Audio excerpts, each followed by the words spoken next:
পশ্চিমবঙ্গে 50,000-এরও বেশি যুবক যুবতীর হাতে চাকরির নিয়োগপত্র। চাকরির অপেক্ষায় থাকা লক্ষ লক্ষ তরুণ তরুণীর জন্য বড় সুখবর। কেন্দ্র সরকারের রোজগার মেলা ঘিরে এখন দেশ জুড়ে তুমুল চর্চা। কিভাবে হচ্ছে এই নিয়োগ, আর পশ্চিমবঙ্গে বা কতজন পেলেন চাকরি? নমস্কার বন্ধুরা, আপনারা দেখছেন voice of Bankura, presented by S sir physics, বাঁকুড়ার নাম্বার 1 ফিজিক্স একাডেমি। প্রধানমন্ত্রী নরেন্দ্র মোদীর উদ্যোগে অনুষ্ঠিত হলো 19তম রোজগার মেলা। এই কর্মসূচির মাধ্যমে দেশ জুড়ে 50,000-এরও বেশি যুবক যুবতীর হাতে তুলে দেওয়া হয়েছে চাকরির নিয়োগপত্র। কেন্দ্রীয় শিক্ষা প্রতিমন্ত্রী তথা সুকান্ত মজুমদার জানান, এই নিয়োগ প্রক্রিয়ায় কোনো দুর্নীতি বা বেআইনি অভিযোগ ওঠেনি। তার দাবি, স্বচ্ছতার সঙ্গে এত বড় কর্মসংস্থান দেশের ইতিহাসে এক নতুন দৃষ্টান্ত তৈরি করেছে। আমাকে রেলওয়ের আধিকারিকরা জানালেন যে কল্যাণী এমসের প্রচুর যারা কর্মসংস্থান পেয়েছেন, যারা চাকরি পেয়েছেন, তারা এখানে আছেন। অন্যান্য সেক্টর তারা আছেন, রেলওয়েরও হয়তো কিছু থাকবেন। আমরা গর্বের সাথে বলতে পারি যে ভারতবর্ষ এই মুহূর্তে এমন একজন প্রধানমন্ত্রীকে পেয়েছেন যার নেতৃত্বে রিক্রুটমেন্ট এরকম 19তম তার সংস্করণ হচ্ছে, অথচ একটাও পর্যন্ত দুর্নীতির অভিযোগ নেই। এবং এটা নরেন্দ্র মোদীর মতো প্রধানমন্ত্রীর দ্বারাই সম্ভব, অন্য কারো দ্বারা সম্ভব।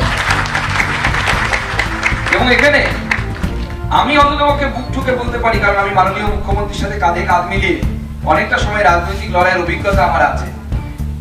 এতদিন পর্যন্ত পশ্চিমবঙ্গকে যেভাবে আপনারা দেখেছেন, এবার আপনারা অন্যরকম দেখবেন, আমি হলফ করে বলতে পারি।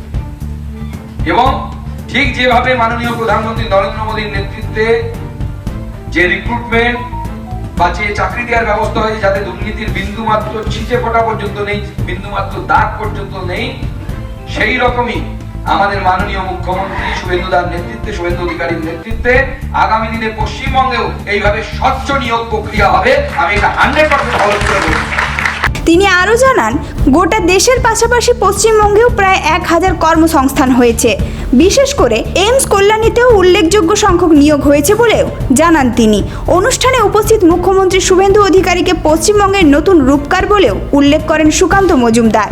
তার দাবি, ভবিষ্যতে রাজ্যেও নিয়োগ প্রক্রিয়া আরও স্বচ্ছভাবে হবে এবং দুর্নীতির কোনো জায়গা থাকবে না।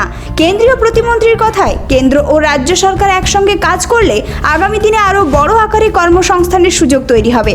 সবার আগে দেশ, এই নীতিকেই সরকার পরিচালনার মূল মন্ত্র বলেও মন্তব্য করেন তিনি। কেন্দ্রের এই রোজগার মেলাকে ঘিরে নতুন করে আসার আলো দেখছে হাজার হাজার চাকরি প্রার্থী। আগামী দিনে আরও বড় আকারে কর্মসংস্থানের সুযোগ তৈরি হবে বলেই আশা সাধারণ মানুষের।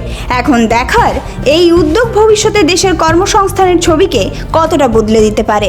এই ধরনের গুরুত্বপূর্ণ খবর সবার আগে পেতে আমাদের চ্যানেলটি সাবস্ক্রাইব করুন, আর ভিডিওটি শেয়ার করতে ভুলবেন না। আপনার মতামত কমেন্টে জানান, আর লাইক শেয়ার করে ভয়েস অফ বাঁকুড়ার পাশে থাকুন।